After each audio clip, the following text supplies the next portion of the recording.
नमस्कार, NB news देख रहे हैं आप और मैं हूं आपके साथ ऋतुश्री पथरिया। नजर डालेंगे उत्तराखंड की तमाम और अहम खबरों पर। देहरादून में मुख्यमंत्री पुष्कर सिंह धामी ने एक कार्यक्रम में शिरकत करते हुए कहा कि चाहे टूरिज्म का सेक्टर हो या फिर अन्य सेक्टर हो, लोग उत्तराखंड में इन्वेस्ट करने को काफी उत्साहित है। उन्होंने कहा कि सरकार का ये प्रयास है कि जितने भी समूह अपना व्यवसाय कर रहे हैं वे सभी समूह उत्तराखंड आए और यहाँ पर इन्वेस्ट करें। मुख्यमंत्री ने कहा कि उद्योगपतियों की सुविधा के अनुसार हमने कई नियमों में शीतलीकरण करने का काम किया है। उन्होंने कहा कि उन सब से लगातार कम्युनिकेशन किया जा रहा है और उनको प्रोत्साहित करने के लिए लगातार सरकार प्रयासरत है। मुख्यमंत्री ने आगे कहा कि जो भी उद्योग उत्तराखंड आना चाहते हैं उनको जो भी सुविधा चाहिए सरकार उनको देने का प्रयास करेगी।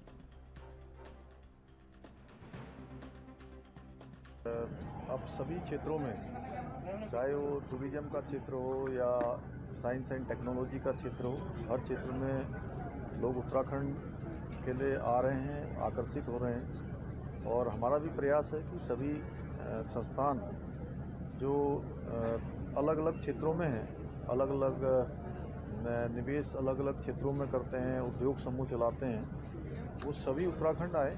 और हमारी सरकार ने पहले से भी उन्हीं सब लोगों की सुविधा के अनुसार नियमों में शिथिलता भी करी है, उदार भी किया है, नियमों को बदला भी है और लगातार हम उनसे कम्युनिकेशन भी कर रहे हैं। और हमारा यह भी प्राथमिकता है कि उन सभी को कहीं ना कहीं सरकार प्रोत्साहित करे और राज्य के अंदर जो भी सुविधाएं हम दे सकते हैं हम उनको देंगे।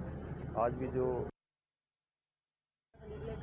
अप्रवासी भारतीयों के लिए, क्योंकि पूरी दुनिया के अंदर हमारे उत्तराखंड से गए हुए भाई बहन विभिन्न क्षेत्रों में उन्होंने अनेकों उपलब्धियां हासिल की हैं। अपने परिश्रम से, मेहनत से उन्होंने बहुत काम किया है, अपना नाम भी बनाया है, एक स्थान प्राप्त किया है। वो हमारे उत्तराखंड फिर से आना चाहते हैं, अपनी जन्मभूमि में, अपने पितरों की भूमि में फिर से काम करना चाहते हैं। तो उनको किसी प्रकार की असुविधा न हो, आसानी से वो हमसे कनेक्ट हो पाएँ।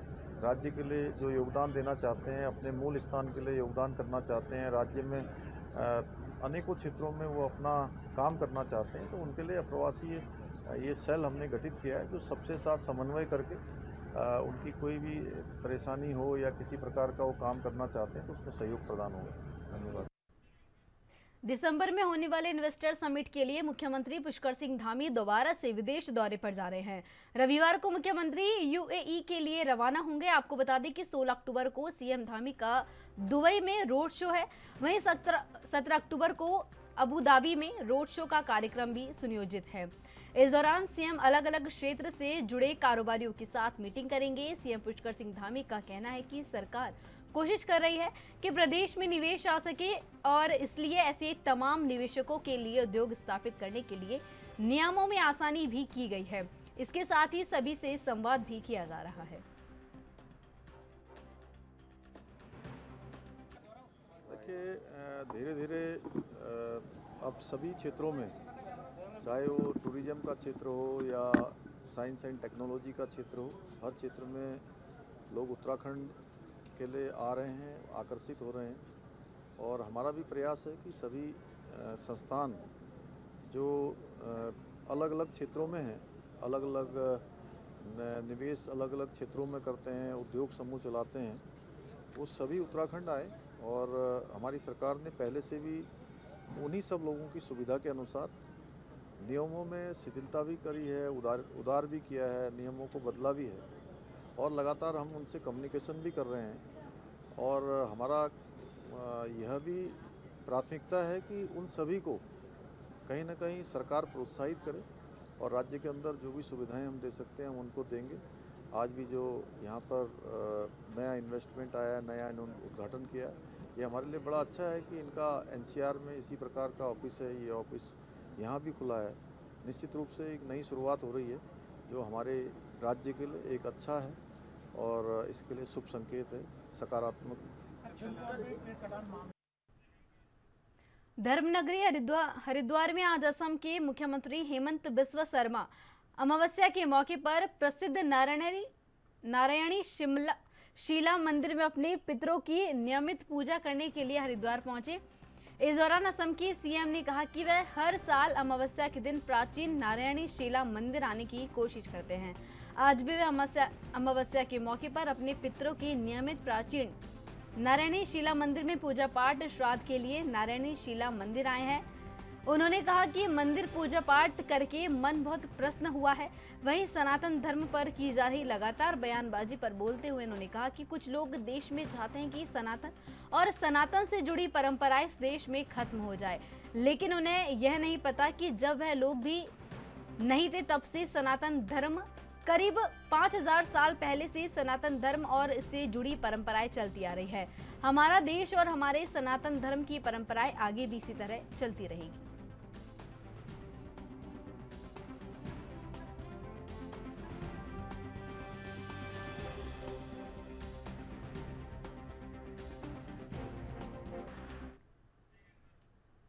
और वहीं गल्फ में इन दिनों इजराइल और हमास का युद्ध छिड़ा हुआ है, जिससे दुनिया भर के देश इजराइल और हमास के समर्थन में खड़े हो गए हैं। वहीं भारत सरकार इजराइल का साथ दे रही है, तो विपक्ष इजराइल और हमास के मुद्दे पर फिलिस्तीन की जनता के साथ खड़े होने का दावा कर रही है। यही कहना है कांग्रेस के वरिष्ठ नेता और उत्तराखंड के पूर्व मुख्यमंत्री हरीश रावत का। दरअसल हरीश रावत शनिवार को हरिद्वार प्रेस क्लब में प्रेस वार्ता कर रहे थे। इस मौके पर एक सवाल का जवाब देते हुए उन्होंने कहा कि कांग्रेस किसी भी प्रकार के आतंक के साथ नहीं है।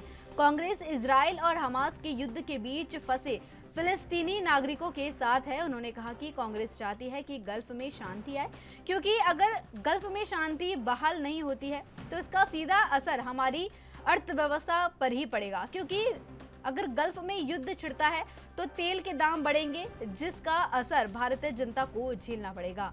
उनके अनुसार कांग्रेस के बाद अब केंद्र सरकार भी फिलिस्तीन के साथ खड़े होने की बात कर रही है। साथ ही उन्होंने कहा कि आतंक पर बीजेपी कांग्रेस को लेक्चर देना बंद करे, क्योंकि कांग्रेस ने आतंक को बहुत नजदीक से झेला है, जिसमें उन्होंने इंदिरा गांधी, राजीव गांधी और कई अन्य बड़े नेताओं को खोया है।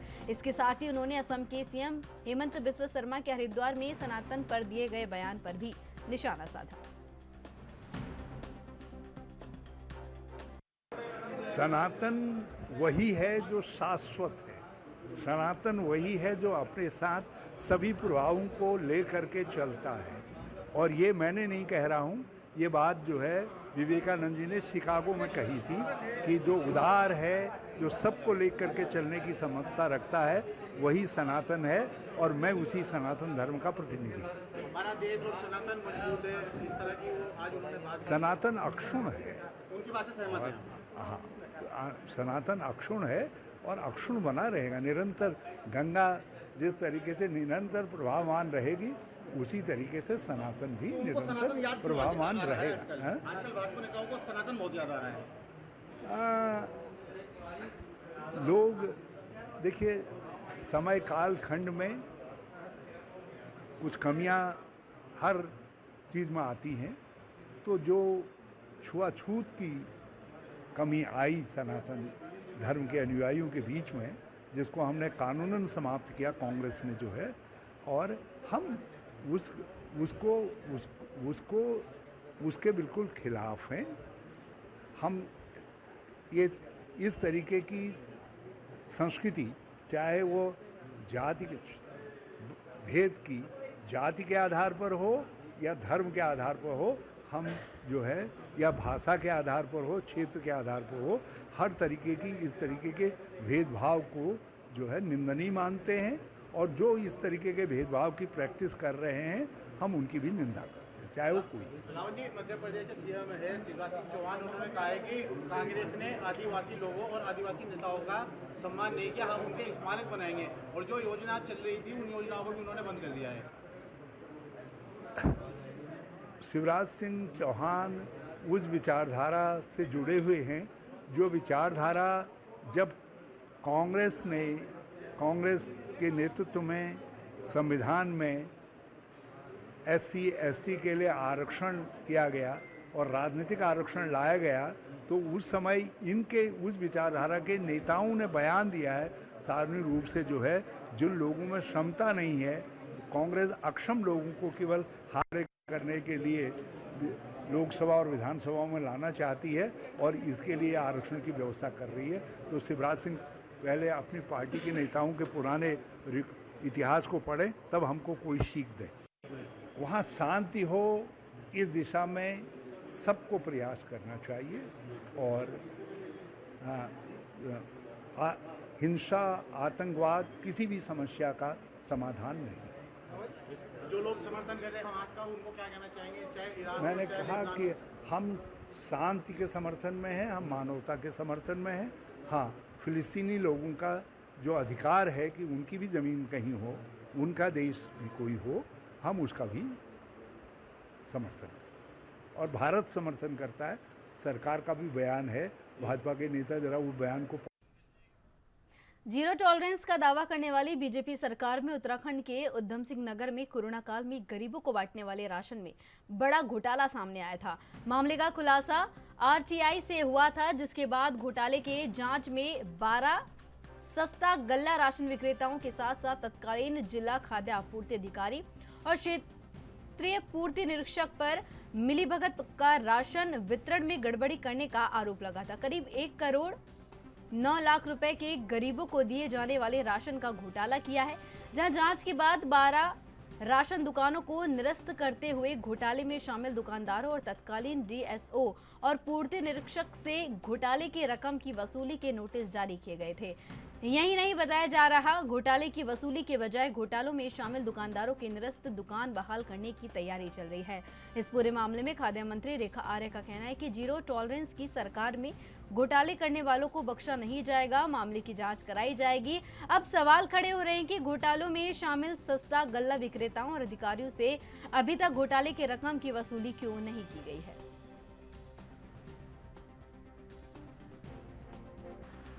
देखिए, विभाग को मैं संभाल रही हूँ 2022 से।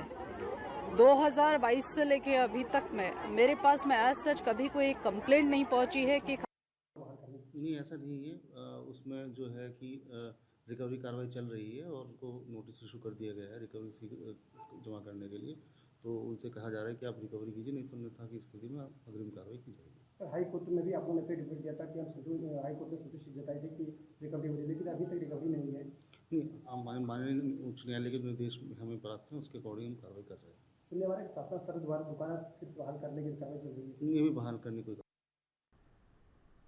गढ़वाल विश्वविद्यालय के पौड़ी परिसर में होने वाले छात्र संघ चुनाव को लेकर एनएसयूआई के प्रदेश अध्यक्ष विकास नेगी ने प्रेस वार्ता की। इस दौरान उन्होंने कहा कि पौड़ी परिसर में हुए छात्र संघ चुनाव में एनएसयूआई का दबदबा रहा है और इस बार भी पूरा विश्वास है कि एनएसयूआई का ही दबदबा रहेगा।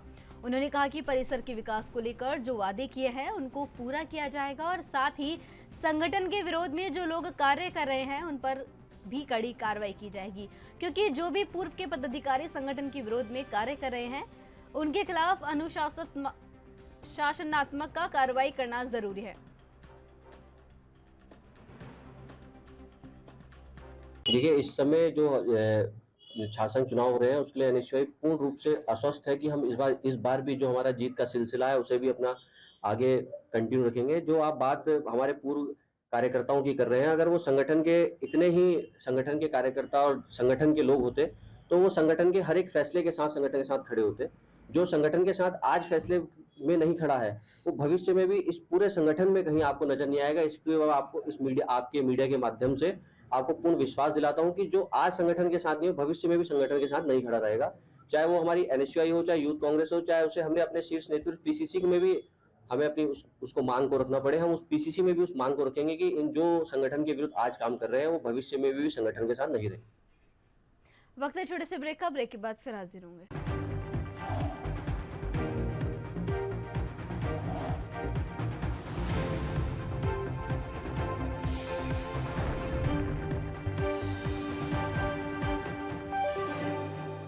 वहीं ब्रेक के बाद आप सभी का फिर से स्वागत है। बढ़ते हैं खबरों की ओर। लाल कुआं नगर के अंबेडकर पार्क में किच्छा के पूर्व विधायक राजेश शुक्ला के जन्मदिन पर युवा जागरण कमेटी और बूब हेल्थ सेंटर की ओर से निःशुल्क स्वास्थ्य जांच शिविर आयोजित की गई, जिसमें 265 लोगों के स्वास्थ्य की जांच की गई। वहीं शिविर में पहुंचे गंभीर बीमारी से ग्रसित एक मरीज को चिकित्सकों ने अधिक गंभीर देखते हुए उसे तत्काल बरेली के राम मूर्ति अस्पताल के लिए रेफर कर दिया। वहीं आयोजक मंडल द्वारा शुक्ला का केक काटकर जन्मदिन मनाया, साथ ही उनकी लंबी उम्र की भी कामना की। बहुत ही कुत्सित भावना से और षड्यंत्र की भावना से नगला को उजाड़ने के लिए रिट डाल दी गई थी और उसमें हाई कोर्ट को गुमराह किया गया था और उस समय के प्रशासनिक अधिकारियों ने सही तरीके से रिपोर्ट नहीं भेजी थी, जिसकी वजह से एक बड़ा संकट नगला के सामने खड़ा हो गया था। हमारे मुख्यमंत्री पुष्कर सिंह धामी जी ने हमारे अनुरोध पर नगला को नगर पालिका बनाया था, उन्होंने जियो किया था और निश्चित रूप से नगर पालिका तभी होती है जब कोई नगर होगा, जब आबादी होगी। यहाँ संसार की आबादी है, 21वीं पीढ़ियाँ रह रही है और किन्हीं त्रुटियों की वजह से इनको नहीं उजड़ने दिया जाएगा। सरकार पूरी गंभीर है और जिस तरीके से माननीय पुष्कर सिंह धामी जी ने यहाँ हाई कोर्ट में एक अलग से वकील भेजे उनियाल जी को और जिस तरीके से उन्होंने पूरा मामले की खुद मॉनिटरिंग करी है, खुद देखा है, मैं दावे के साथ कह सकता हूँ कि नगला वालों को बचाने के लिए पूरी प्रतिबद्धता के साथ धामी जी की सरकार काम करेगी और हम लोग नगला को उसका निमित्तीकरण कैसे हो इस पर भी काम करेंगे और साथ ही साथ नगला को कोर्ट में कैसे लड़ेंगे ताकि डिस्ट्रिक्ट कोर्ट से भी सही फैसला आए, इसकी नकद ज्योग्राफिकल सर्वे ऑफ इंडिया के सर्वे से हो ताकि दूध का दूध पानी का पानी हो, सही नंबर वर्ष कहाँ है वहाँ जाए, जो आबादी पहले से बसी हुई है कब से बसी हुई हो इसका परीक्षण हो और हर हालत में इन 700 परिवारों को उजड़ने न देकर उनको मालिकाना हक दिया जाए। तो लड़ाई हमारी जारी रहेगी और इंशाल्लाह भगवान करेगा हम जीतेंगे। उत्तराखंड के कई इलाके भूधंसाव की चपेट में हैं, जिसमें मसूरी, नैनीताल और जोशीमठ शामिल है। हाल ही में जोशीमठ का एक बड़ा हिस्सा पूरी तरह से धंस गया, जिस पर देश भर के वैज्ञानिक शोध कर रहे हैं। वहीं चिपको आंदोलन के जनक और पर्यावरणविद चंडी प्रसाद भट्ट ने इस पर बड़ी चिंता जताते हुए कहा कि 1946 में जोशीमठ को लेकर 1976 जोशीमठ को लेकर एक अध्ययन कर तत्कालीन प्रधानमंत्री और तत्कालीन मुख्यमंत्री नारायण दत्त तिवारी ने उत्तर प्रदेश सरकार को अवगत कराया था, जिसके बाद सरकार ने गढ़वाल कमिश्नर की अध्यक्षता में कमेटी का गठन किया और इस पर एक रिपोर्ट तैयार की गई। इस रिपोर्ट के आधार पर बताया गया कि ऊपरी बरसाती पानी के निकास का निस्तारण किया जाना चाहिए। इसका खामियाजा 7 फरवरी को रेणी घाटी में हुई बड़ी तबाही से चुकाना पड़ा। उन्होंने कहा कि आज भी वर्तमान में सरकार को पानी की निकासी के लिए विशेष नीति बनाने की आवश्यकता है और जोशीमठ का एक बड़ा हिस्सा पूरी तरह से भूधंसाव की चपेट में है। अब 4 धाम जाने वाले श्रद्धालुओं के लिए सड़क मार्ग की भी जरूरत है। हर हिस्से पर जब सड़क मार्ग का निर्माण होगा तो और ज्यादा दबाव बनेगा, जो कि आने वाले समय में बड़े स्तर पर खतरे का संकेत दे सकता है।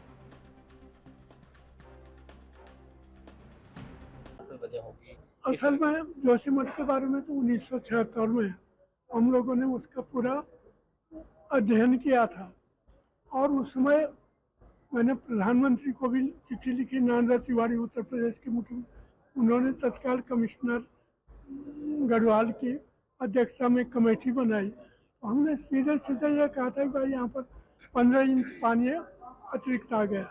इसके अलावा ये भी महसूस किया कि जो ऊपर से अतिरिक्त पानी आया उसका ठीक ढंग से निकास नहीं हुआ। अब वर्तमान में भी ये होना चाहिए। एक तो जो कारक है वो माना ये तो कह रहे हैं कि इन कारणों से ये वो हो रहा है, लेकिन उसके निदान के बारे में भी सोचा जाना चाहिए। उस समय तत्काल 1976 में उत्तर प्रदेश सरकार ने पानी के निकास का प्रबंध कर दिया था।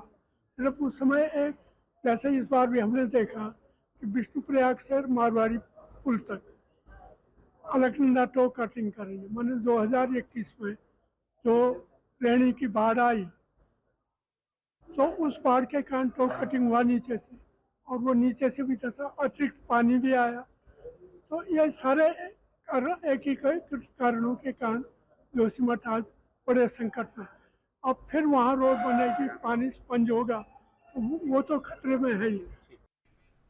उत्तराखंड में एक बार फिर से मौसम करवट लेने वाला है। मौसम विभाग के निदेशक विक्रम सिंह ने जानकारी देते हुए बताया कि 15, 16 और 17 अक्टूबर को मौसम का मिजाज बदलेगा। इन तीनों दिनों में मैदानी जिलों में हल्की बारिश तो वहीं पहाड़ी क्षेत्रों में हल्की बर्फबारी होगी। विक्रम सिंह ने बताया कि 3500 मीटर से अधिक ऊंचाई वाले इलाकों में बर्फबारी अधिक देखने को मिलेगी।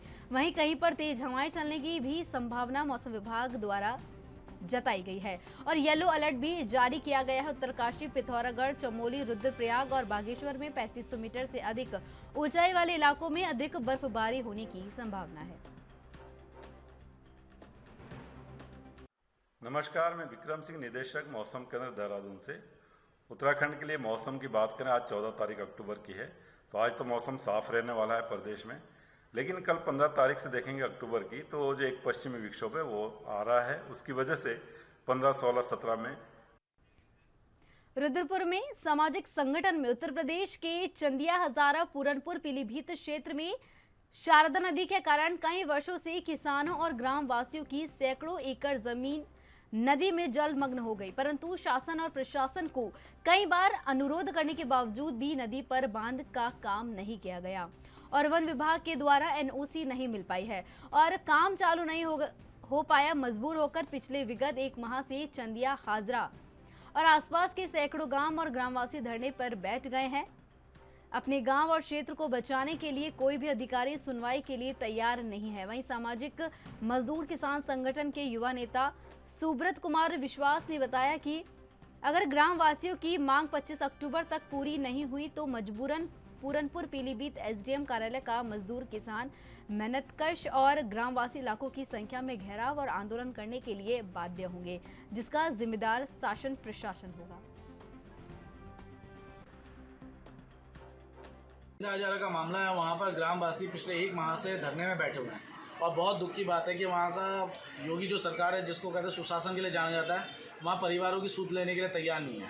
वहाँ के गरीब जनता के ज़मीनों को काट दिया जा रहा है, किसानों की ज़मीन काट दे रही है शारदा नदी, और उनकी सिंपल सी एक छोटी सी मांग है, उसको चैनलाइजेशन किया जाए कि वहाँ पर बांध बनाया जाए, जिससे कि उनकी ज़मीन के कटान रुके।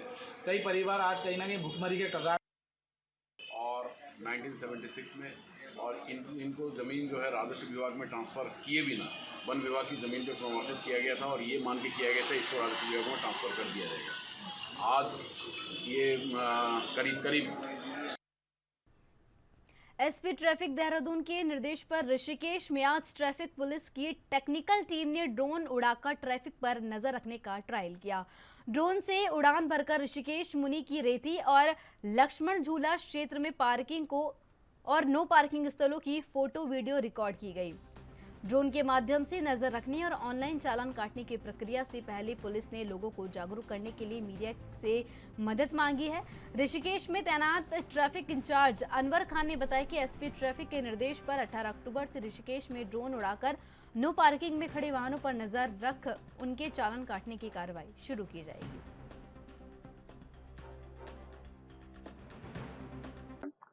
अभी तो हमारे ट्रैफिक पुलिस के द्वारा नो पार्किंग के चालान हम खुद ही करते थे। क्लेम के द्वारा हमारी कार्रवाई थी। जो नो पार्किंग जोन में खड़े होते थे उनको तो क्लेम लगाते थे। अब हमारी जो तीसरी आंख से एक है ड्रोन के द्वारा, जो हमारे देहरादून में भी अप्लाई है, लगभग 1.5 साल से वहाँ पे स्टार्टिंग है। वो प्रक्रिया हमारी मंडे से यहाँ से स्टार्ट हो रही है। मंडे से हमारी ड्रोन के द्वारा नो पार्किंग के चालान हमारे इनके काटे जाएंगे, जो नो पार्किंग जोन में वाहन खड़े होंगे। कौन कौन से एरिया कवर करे जाएंगे इसमें? इसमें हमारे जो स्टार्टिंग से हैं, इधर से अगर स्टार्ट है, गुरुद्वारा हो गया और चंद्रभागा हो गया, मुखर्जी मार्ग हो गया, जयराम हो गया, घाट चौक हो गया, चुंगी हो गया और हो गया, देवी चौक हो गया, योग नगरी हो गया।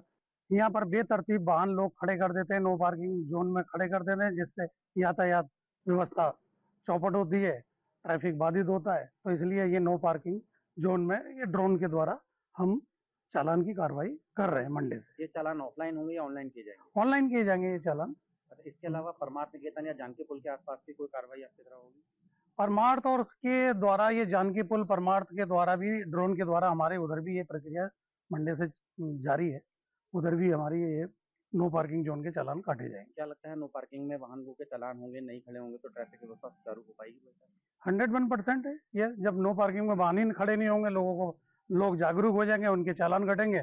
एक बार जिसका चालान कट जाता है दोबारा कभी खड़े नहीं करता है, तो लोग जागरूक हो जाएंगे तो वो वाहन खड़े नहीं होंगे। जब वाहन खड़े नहीं होंगे तो ट्रैफिक स्मूथ चलेगा, सुगम चलेगा। लोगों से क्या अपील करना चाहेंगे यहाँ पर? लोगों से हम यही अपील करेंगे कि भाई ट्रैफिक को नो पार्किंग जोन में ना खड़ा करें। जहाँ पार्किंग है, पार्किंग की व्यवस्था है, वहाँ पर ये अपने वाहनों को पार्क करें और ट्रैफिक को सुगम तरीके से चलने दें। तो मेरे साथ उत्तराखंड की खबरों में बस इतना ही। तमाम अहम खबरों के लिए देखते रहिए ANB न्यूज़। नमस्कार।